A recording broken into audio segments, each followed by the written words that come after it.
ఓవైపు ఎమ్మెల్యేలు పార్టీ మారుతుంటే మరోవైపు నేతల మధ్య జంపింగ్స్ పై జగడం కొనసాగుతోంది. అభివృద్ధి కోసమే ఎమ్మెల్యేలు మా వైపు వస్తున్నారని అధికార పార్టీ చెప్తుంటే ఇదేం పద్ధతి అంటూ ఫైర్ అవుతున్నాయి విపక్షాలు.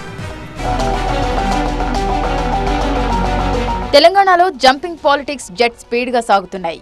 ఇప్పటికే పలువురు బీఆర్ఎస్ ఎమ్మెల్యేలు కాంగ్రెస్ లో చేరగా మరికొందరు ఎమ్మెల్యేలు తమతో టచ్ లో ఉన్నారని ఆ పార్టీ నేతలు చెబుతున్నారు. త్వరలోనే బీఆర్ఎస్ ఎల్పీ కాంగ్రెస్ లో విలీనమవుతుందని పలువురు మంత్రులు నేతలు ప్రకటిస్తున్నారు. తాజాగా బీఆర్ఎస్ ఎమ్మెల్యేలు కాంగ్రెస్ లో చేరడంపై సీఎం రేవంత్ రెడ్డి రియాక్ట్ అయ్యారు. తెలంగాణ అభివృద్ధి కోసం కాంగ్రెస్ లోకి బీఆర్ఎస్ ఎమ్మెల్యేలు వస్తున్నారని అన్నారు. కాంగ్రెస్ పని అయిపోయిందనే వాళ్లు ఇప్పుడు తమ దగ్గర ఎంతమంది మిగిలారో లెక్క పెట్టుకుంటున్నారని పరోక్షంగా బీఆర్ఎస్ పై సెటైర్లు వేశారు. తెలంగాణలో 10 ఏళ్లు కాంగ్రెస్ అధికారంలో ఉంటుందని ధీమా వ్యక్తం చేశారు. పొద్దున్న లేస్తే కాళ్ళల్లో కట్టెలు పెట్టే మాటలు, అయిపోయింది కూలిపోయింది అన్నాడు. అన్నోడు ఏడున్నాడా? ఇప్పుడు ఏమన్నా కనిపిస్తుండా? ఉన్నాడా?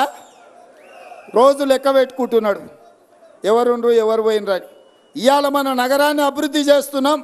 వారికోస్ వెయిన్స్ వ్యాధికి కేవలం 30 నిమిషాల్లో చికిత్స. కాల్ చేయండి 9989527715. ఇవాళ మన ప్రాంతం అభివృద్ధి జరుగుతుంది అని చెప్పి ప్రకాష్ అన్న లాంటి వాళ్ళు ఇవాళ ఈ ప్రభుత్వానికి అండగా నిలబడి ఈ ప్రభుత్వాన్ని కాపాడినప్పుడే అభివృద్ధి జరుగుతుందని చెప్పి వాళ్ళందరూ ముందుకు వచ్చారు. ఏముందే నా దగ్గర ఇయనీకే ఏముంది చెప్పురు.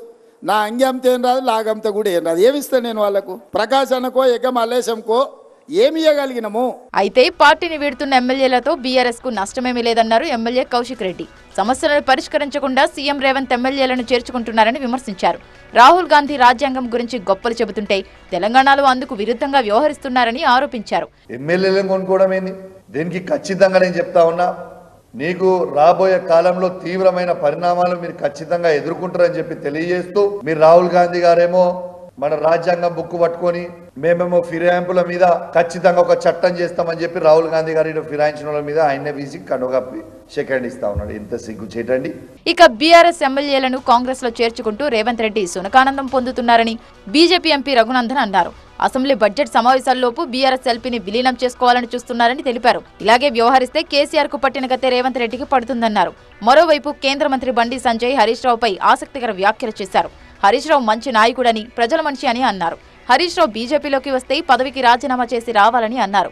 బీజేపీలోకి ఎవరు వచ్చినా రాజీనామా చేసి రావాలని స్పష్టం చేశారు. రాహుల్ గాంధీ గారు కాంగ్రెస్ ప్రతిపక్ష నాయకులు రోజు రాజ్యాంగం పుస్తకాలు పట్టుకొని తిరుగుతుంటే, భారత రాజ్యాంగం మీద ప్రమాణం చేసినటువంటి తెలంగాణ రాష్ట్ర ముఖ్యమంత్రి రోజుకొక బీఆర్ఎస్ పార్టీ ఎమ్మెల్యేని కాంగ్రెస్ పార్టీలో చేర్చుకుంటూ శునకానందం పొందుతున్నాడు తప్ప ఇంకొకటి కాదు. 10 ఏళ్లు చేసిన చంద్రశేఖరరావుకి ఏ పాపం దాకిందో, ఆయన ఎట్లయితే ఫామ్ హౌస్ కు పరిమితం కావాల్సి వచ్చిందో, ఇవాళ మీరు కేసులను అడ్డం పెట్టు, ఇంకొకటి పనులు ఇస్తామనో, లేకపోతే ప్రతిపక్ష ఎమ్మెల్యే ఉంటే నేను స్టేజ్ మీదకి విలువమనో, ఎస్కార్ట్ ఇయ్యమనో, పోలీసులతో కేసులు పెట్టిస్తామనో భయపట్టించి చేస్తున్నటువంటి ఈ నీచ రాజకీయ ఫలితాలని 4.5 సంవత్సరాల తర్వాత రేవంత్ రెడ్డి కూడా అనుభవించక తప్పదని చెప్పి ఈ సందర్భంగా తెలియజేస్తా ఉన్నా. హరీష్ రావు గారు మంచి పొలిటీషియన్, ఇట్లా అని చెప్పి మళ్ళీ హరీష్ రావు గారు మాకు ఫోన్ చేసిండనో లేకపోతే బీజేపీలో చేరుతున్నాను అనుకుర్రి. నేను ఓపెన్గా మాట్లాడతా, ఓపెన్గా అన్ని విషయాలు చెప్తా.